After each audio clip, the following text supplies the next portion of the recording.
오늘 이 본문은 13장에서의 바벨론 멸망 예언이 이어지는 내용입니다. 특별히 바벨론의 포로 생활에서 귀환한 이스라엘 백성이 부를 노래가 무엇인지를 예언해 주고 있습니다. 이 내용을 보면 바벨론의 멸망, 특별히 바벨론 왕이 당한 철저한 징벌을 조롱하는 내용으로 되어 있습니다. 성경에서 바벨론은 하나님을 대적하는 세상의 모든 나라와 그 왕들을 지칭하는 이름으로 사용을 하고 있습니다. 당연히 이들을 뒤에서 조종하며 하나님을 대적하는 사탄을 상징하기도 하는 것입니다. 그러면 자신들이 지배를 했던 이스라엘이 이제 조롱을 할 만큼 바벨론이 멸망을 당하게 된 가장 중요한 이유가 무엇입니까? 한마디로 교만입니다. 무례하고 교만한 자들이 무너져서 다시 일어서지 못할 만큼 타격을 입게 되는 예는 수없이 많이 있습니다. 성경 속에서는 물론이고 가까운 세계 역사 속에서도 쉽게 찾을 수가 있습니다. 우리가 아는 대로 독일의 히틀러는 세계 2차 대전 당시 승승장구했던 사람입니다. 그는 유럽 전 지역을 석권한 후에 불가침 조약을 맺고 있었던 나라 어딘지 아세요? 러시아입니다. 우리 전쟁 그만해, 서로 쳐들어오는 거 그런 거 없어, 그렇게 이 조약을 맺었는데 거기를 침공했다가, 러시아를 침공했다가 결정적인 패배를 당하고 맙니다. 무례한 결과, 오만한 결과, 교만한 결과였던 것입니다. 일본은 또 어떻습니까? 천황의 기치 아래 모였던 일본도 중국을 제압한 후에 그 승리에 도취되어서 어디와 전쟁을 치릅니까? 일본이 이 땅, 미국과 전쟁을 치르는 거예요. 결과가 일본의 무조건적 항복으로 끝이 납니다. 원자탄 한 방에 그냥 끝난 거예요. 아주 치욕적인 패배를 한 것입니다. 이처럼 교만은 사람의 정상적인 판단을 흐리게 하고 허황된 오만함과 자신감을 갖게 합니다. 이런 사람들의 특징이 뭡니까? 온 세상을 자신의 손바닥 안에 놓고 마음대로 움직일 수 있을 것으로 착각을 합니다. 그러나 그런 환상이 깨지는 교만의 끝은 참으로 비참한 것입니다. 오늘 본문이 가르쳐주는 바와 같이 한 시대를 풍미했던 최대 강대국 바벨론도 철저하게 멸망당함으로 자신들이 저지른 죄의 값을 톡톡히 치러야 했습니다. 1절부터 3절까지 같이 한번 다시 읽습니다. 여호와께서 야곱을 긍휼히 여기시며 이스라엘을 다시 택하여 자기 고토에 두시리니 나그네 된 자가 야곱 족속에게 가입되어 그들과 연합할 것이며 민족들이 그들을 데리고 그들의 본토에 돌아오리니 이스라엘 족속이 여호와의 땅에서 그들을 얻어 노비를 삼겠고 전에 자기를 사로잡던 자를 사로잡고 자기를 압제하던 자를 주관하리라. 여호와께서 너를 슬픔과 곤고와 및 너의 수고하는 고역에서 놓으시고 안식을 주시는 날에. 이 내용을 보면 바벨론의 포로가 되어 끌려갔던 이스라엘 민족이 바벨론이 멸망을 하자 많은 민족들과 함께 그들의 본토로 돌아와서 얻게 될 안식을 예언하고 있습니다.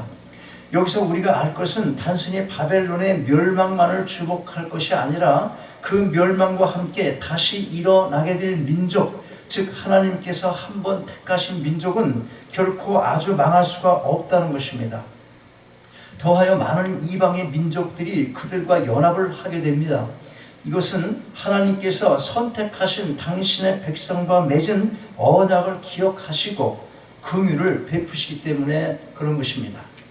개인도 마찬가지입니다. 한번 택함을 받은 자가 선물로 주신 믿음을 통하여 여러분의 믿음, 여러분이 믿고자 해서 믿었다, 그거 오만인 거예요, 교만인 거예요. 그 믿음을 누가 줬어요? 하나님께서 믿음조차도 주시는 거예요. 여기 오셨습니까? 여러분 노력해서 일찍 일어나서 왔어. 그래도 뒤에서 역사하시는 분은 누구예요? 하나님이신 거예요. 하나님께서 교회 가라는 이런 마음이 없다면 못 와요. 여기 오지 않아요. 인간관계 한두 번은 오늘도 안 가면 목사님이 삐지겠지, 뭐 그런 생각 한두 번은 그래서 나와, 한두 번은. 그런데 그거 오래 못 가는 거예요. 하나님께서 그걸 허락하시고 그걸 마음을 주시기 때문에 나와 앉아있는 거란 말이지. 아직 그만할 믿음이 없어요? 그래도 선택한 백성은 그게 중요한 게 아니에요. 믿음은 잘하는 거니까 하나님께서 역사하시는 거라고. 한 번 택함 받은 자가 선물로 주신 선물을 통하여 얻게 된 영생의 구원은 결코 취소될 수가 없습니다. 막 살아도 된다는 이야기가 아닙니다. 아니, 정확하게 말하면 막 살 수가 없는 것입니다. 우리 속에 누가 계십니까? 누가? 성령께서 계시기 때문에 그렇습니다. 내주하시는 성령께서 각각의 삶을 인도하시고 이 시대의 사명을 감당케 하시는 것입니다. 자, 그러면 본토로 돌아온 이스라엘 백성이 무슨 노래를 지어 부릅니까? 4절 이후를 쭉 보면 바벨론 왕의 처참한 말로가 어떤 것인지를 노래를 합니다. 교만하기 이를 데 없는 바벨론 왕의 멸망, 그 결국이 어떤 것입니까? 먼저 세상 사람들의 웃음거리가 됩니다. 교만하고 오만하고 무례한 자라고 하더라도 그 사람이 아직 힘과 권세가 있을 때는 사람들이 별 수 없이 그 사람에게 허리를 굽힙니다. 마음은 아니더라도 신용이라도 내는 겁니다. 그러나 힘으로 사람을 지배했던 자가 패망하게 되면 어떻습니까? 그가 사람들을 업신여기며 교만하게 짝이 없이 살아왔던 모든 삶의 실체가 지배를 당했던 사람들로부터 드러나게 되는 것입니다. 여러분, 잘 섬기다가 나하고 관계가 틀어졌어. 세상 사람들 그런 일 많이 하잖아요. 자기도 그 무리에 섞여가지고 함께 많은 이익을 취하고 유익을 취했던 사람이, 그 사람이 좀 나하고 관계가 틀어졌다고 그 사람의 비밀스러운 부조리한 것들을 몽땅 어떻게 세상에 막 공개하는 거예요. 자기 힘이 있어갖고 거기 덕을 볼 수 있는 환경이 되면 그러지 않지. 잘 보이려고 그냥 막 그러다가. 그게 인간인 거예요. 그게. 여러분은 어떤 사람이 되고 싶어요? 둘 다 되면 안 되는 거예요. 그런 힘을 가질 필요도 없어요. 그런 부를 노력해서 얻으려고 애쓸 필요도 없어요. 남을 지배하고 남을 군림하고 업신여기고 그런 자세로 내게 있는 것 때문에 그런 게 있다면 그 사람은 아예 망하는 게 좋은 거예요. 본문에 나타나는 아침의 아들 계명성 곧 바벨론 왕도 마찬가지입니다. 바벨론의 영화와 강대함이 영원할 것처럼 하늘 높은 줄 모르고 자신을 높으며 교만의 극치를 보였던 왕이었어요. 실제로 애굽의 바로나 바벨론의 왕들은 자신을 신의 아들로 여기고 자신에게 경배할 것을 명령하기까지 했습니다. 그러던 자들이 이제 자신이 종말을 맞게 되는 거예요. 그러던 자신 스스로들이 나라도 그렇고 왕도 그렇고 여기서 두 가지로 같이 봐야 돼요. 바벨론 멸망 그러면 그 왕까지 함께 포함하는 것이고, 바벨론이 또 왕이라고 말할 수도 있고요, 바벨론을 다스렸던 왕을 왕이라고 말할 수도 있고 그런 거예요. 바벨론이라는 것이 하나님을 대적하는 모든 것들을 대표하는 이름이에요. 바벨론이. 이런 왕들이 다스리던 나라, 여러 민족을 억압하고 교만의 극치를 보여왔던 바벨론이 패망을 하고 나니까 이제 온 땅이 평안해집니다. 그리고 소리를 높여서 노래를 합니다. 향나무도 기뻐하고 레바논의 백향목도 기뻐합니다. 향나무도 기뻐하고 레바논 백향목도 기뻐한다. 이게 무슨 말이에요? 나무들이 기뻐한다. 이제 자신들을 작벌한 자가 자신들을 와서 잘리고 이 작벌을 할 자들이 다 죽었으니까 기뻐한다는 거예요. 나무들이 기뻐하는 거예요. 나를 자를 자가 없어서 죽고 말았으니까. 이사야 선지자는 자연계까지도 바벨론의 멸망을 기뻐하게 될 것임을 의인법을 써서 더 효과적으로 묘사를 하고 있는 것입니다. 이게 다 조롱이 섞인 모습들입니다. 조롱 섞인 모습들이에요. 그렇게도 당당하더니 꼴 보기 좋네, 그 말입니다. 뭐 이런 마음이 담겨 있는 거예요. 여러분, 교만은 바벨론 왕에게만 나타나는 게 아닙니다. 이와 같이 교만한 자들은 온 세상으로부터 웃음거리가 된다는 사실을 기억하시고 늘 하나님의 말씀을 따르는 겸손한 삶을 살아가시기를 바랍니다. 교만의 극치를 달리던 바벨론 왕의 멸망, 그 결국이 어떤 것입니까? 둘째로 최소한의 안식마저 박탈을 당합니다. 9절 10절 거기 없죠. 내가 읽을게, 들어보세요.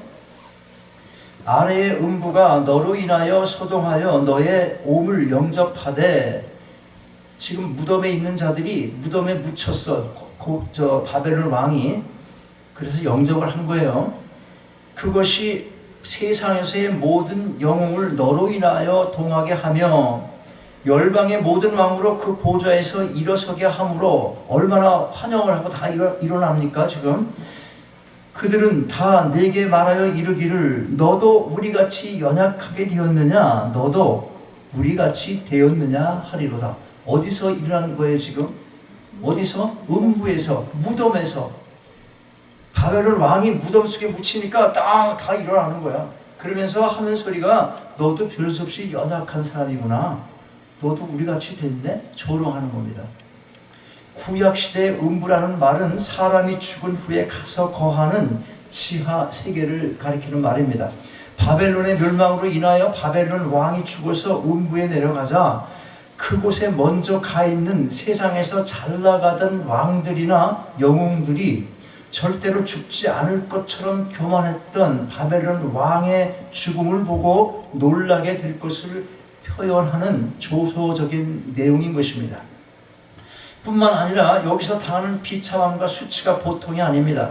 11절을 보면 지렁이가 덮었다고 합니다.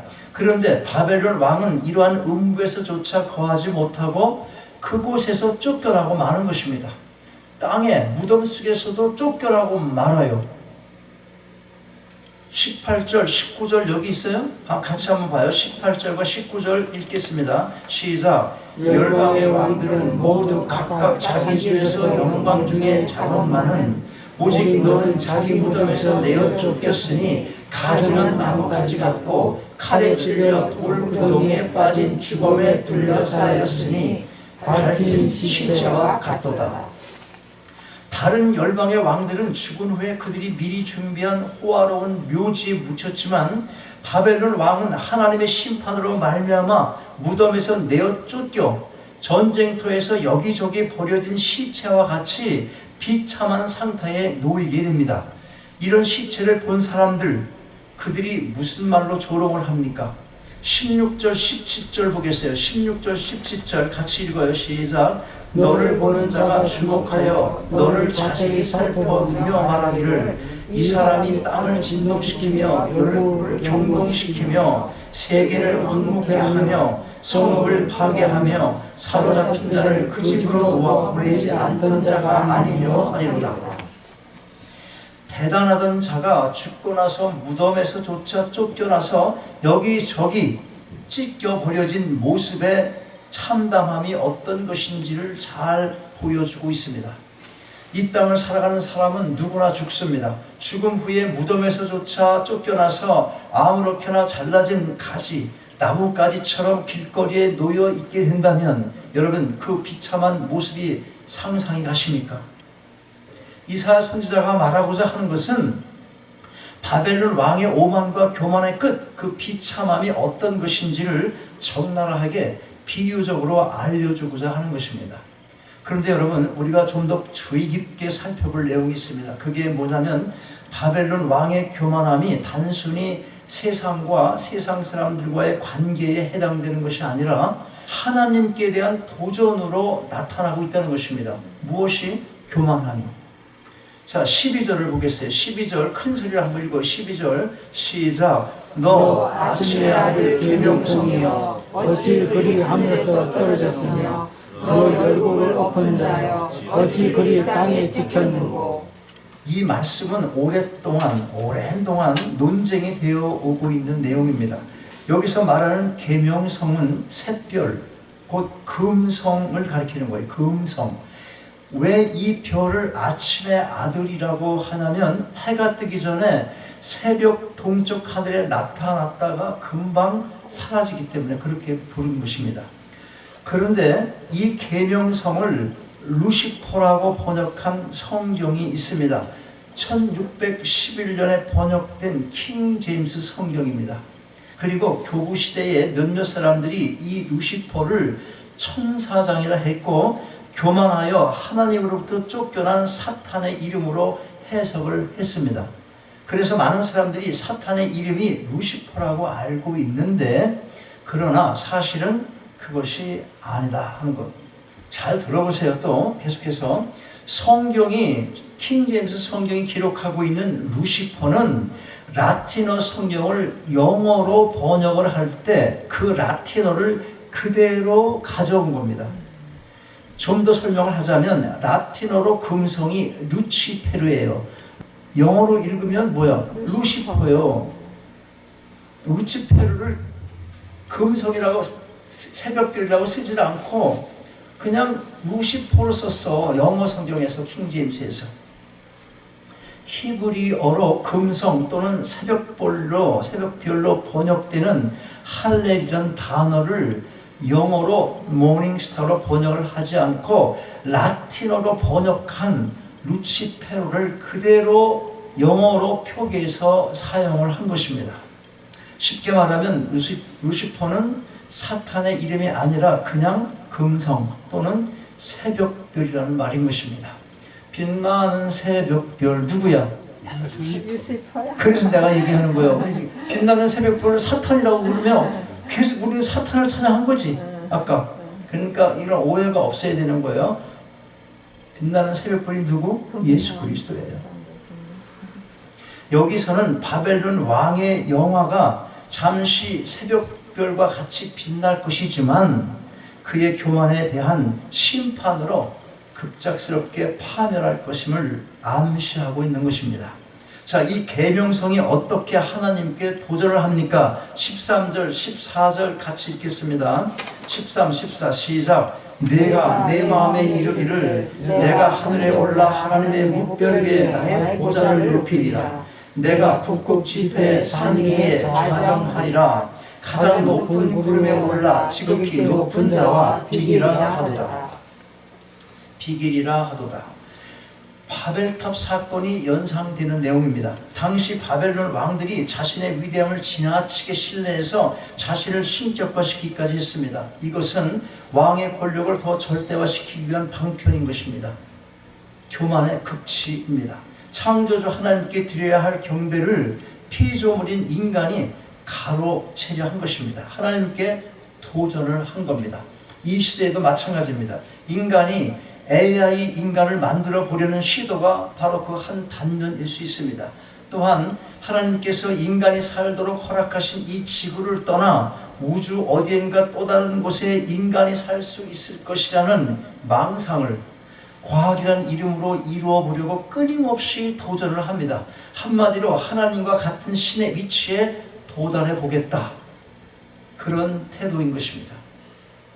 그런데 여러분, 우리가 알 것은 비록 하나님을 직접적으로 대적하며 자신이 신이 되고자 하는 것은 아니라고 하더라도 내 인생을 내가 책임지며 살겠다고 하는 그 자체가 이미 자신이 신이 되고자 하는 잠재적 교만을 품고 살아가는 증거라는 것입니다. 신과 같은 위치로 자신을 올려놓으려는 바벨론 왕은 죽고 나서도 무덤에서조차 쫓겨나는 신세가 됐습니다. 잠시도 쉴 수가 없는 겁니다. 이것은 하나님 없이 세상을 살아가는 모든 인생들이 살았으나 마음의 평안을 찾지 못하는 이 세상의 삶과 비교할 수 있는 것입니다. 여러분, 인간은 하나님을 찬양하고 그분께 영광을 돌려야 하는 존재로 지음받았다는 사실을 기억하시고 교만의 유혹으로부터 온전히 자유하시길 바랍니다. 바벨론 왕의 멸망, 그 결국은 어떤 것입니까? 셋째로 회복이 불가능합니다. 20절을 같이 읽겠습니다. 20절 시작. 내가 자기 땅을 많게 하였고 자기 백성을 죽였으므로 그들과 일반으로 안장을 얻지 못하나니 악을 행하는 자의 후손은 영영이 이르게 나지 못하리라 할지니라. 후반절을 보니까 악을 행하는 자의 후손은 영영이 이름나지 못한다. 그렇게 기록합니다. 교만한 이 바벨론이 영원토록 회복할 수조차 없이 완전히 멸망당한 것을 선포하고 있는 것입니다. 이 말씀은 이 시대의 모든 교만한 자들에게도 적용이 되는 내용입니다. 디모데전서를 보면 감독의 자격을 논하는 부분에서 사도 바울이 이런 말씀을 합니다. 3장 6절입니다. 새로 입교한 자도 말지니 교만하여져서 마귀를 정죄하는 그 정죄에 빠질까 하며 여기서 마귀를 정죄하는 그 정죄는 심판 때에 하나님께서 마귀에게 선고하시고 집행하실 최후의 형벌을 의미하는 것입니다. 무슨 말인가 하면 교만한 자는 마귀가 불과 유황으로 가득한 못에 던져져서 세세토록 고통받아야 하는 것처럼 영원히 회복될 수 없는 그 멸망을 당하게 된다는 것입니다. 여러분, 자신을 높이며 자신이 가지고 있는 실제 실력 이상으로 행동하는 사람이 우리가 살아가는 이 현실 속에서는 때때로 좋은 대접을 받게 되기도 합니다. 사람은 사람의 속을 볼 수 없어서 속이기도 하고 속기도 하기 때문에 그런 것입니다. 그러나 사람의 마음을 꿰뚫어 보시는 하나님 앞에서의 그와 같은 행동은 서로 어리석은 행동이 아닐 수가 없는 것입니다. 자신이 소유한 세상의 재물이나 권력으로 사람을 굴복시키고 더 나아가 하나님마저도 없는 것처럼 여기며 자신이 주인이 되어 세상을 살아가는 자의 끝은 바닥조차 가늠할 수 없는 비참한 멸망의 영원한 구덩이에 던져지고 만다는 것입니다. 이 사실을 기억하시고 늘 겸손함으로 하나님의 말씀을 따르는 순종의 삶을 살아가시기를 주님의 이름으로 축원합니다. 아버지 하나님, 주신 말씀 감사함으로 마음에 새깁니다. 한순간의 영화를 누리는 교만함으로 하나님의 위치까지를 탐보던 바벨론의 비참한 멸망의 모습을 보며 교만이 패망의 선고인 것을 다시금 깨닫습니다. 저희 속에 있는 모든 교만을 제거하기 원합니다. 세상 것 가진 것으로 교만한 마음이 들어있는 삶의 조그마한 한 부분이라도 있다면 밝히 깨닫게 하시고 진정한 회개를 통한 새 삶의 길을 걸어가게 하옵소서. 우리 주 예수 그리스도의 이름으로 기도하옵나이다. 아멘. 일어나셔서 함께 찬양하시겠습니다.